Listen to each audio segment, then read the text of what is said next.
Now, you mentioned that earlier in the year, that fight, you had come back to God. Fill in some of those blanks for us. How did you first come to know God? What happened that you had to be called back and then get called back into boxing?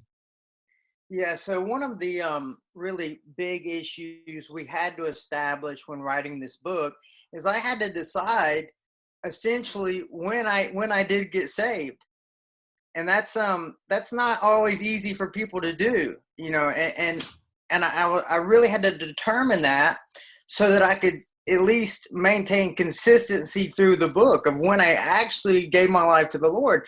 Because once you give your life to the Lord, uh, you know, anyway, I could go on forever with that. But early on, 7 or 8 years old, we started going to church. A very unconventional method of or reasoning for going to church. My dad happened to get in a shootout with a plumber that he hired to do some work on the house. He shot the plumber 3 times in self-defense. The plumber lived. FBI told my dad, "Look, if the biggest mistake you made was you didn't kill him because Frank's connected to the Mafia. They're going to come back and kill you and your family." So yeah, so we began stockpiling ammunition and food and down the clock watches at our house in Palmetto. And I think I got another book in you there. Yeah. it's crazy. So anyway, what this did for my dad is it primed the pump that he would see a need for divine intervention. And somebody invited him to church, and like many times before he was invited to church, he saw a need. Many times before he saw no need, but now he didn't want us to get killed by the Mafia and this angry plumber. So let's go to church. And immediately, faith is a gift of God. It's given supernaturally, and immediately I had complete faith that the Bible was God's word, that what it said was true, that Jesus is who he says he is, that he did die for my sins. So from a very early age, I gave my life to the Lord, told my parents I want to get baptized. And they said, "Why do you want to do that?" I said, "Because Jesus wants me to." So I got saved very early. But with that salvation, giving my life to Jesus, came calculated spiritual attack and temptations, as everybody experiences. I get into high school, things, and I fell away. So I mentioned coming back into boxing, coming back to the Lord. That was 2003.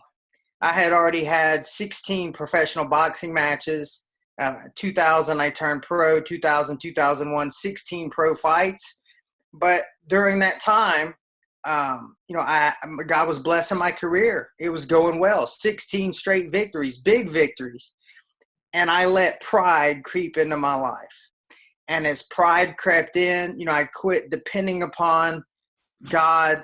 I depended upon myself, and I thought I was the man. Of course, I may not have articulated that, but that's the way, that's the way I really felt. And anyway, November of 2001, I had my 17th pro fight in the Savannah, Georgia Civic Center. This fight would earn me a 5-fight multi-million-dollar deal with Showtime. I would immediately become rich and famous, buy my Ferrari, my big house, and all that good stuff. But God put an end to the road real quickly for us. It was the best thing that ever happened to me. I lost that fight.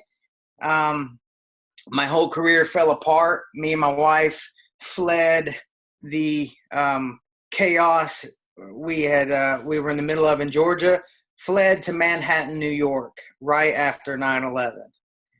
We moved into Manhattan, and to make a long story short, it was several years later that God got my attention. He had humbled me long enough, and I came back to him. And I look back at that loss. It was one of the most painful nights of my life, losing that fight and losing out on all of my supposed dreams, but really it was the best thing that ever happened to me.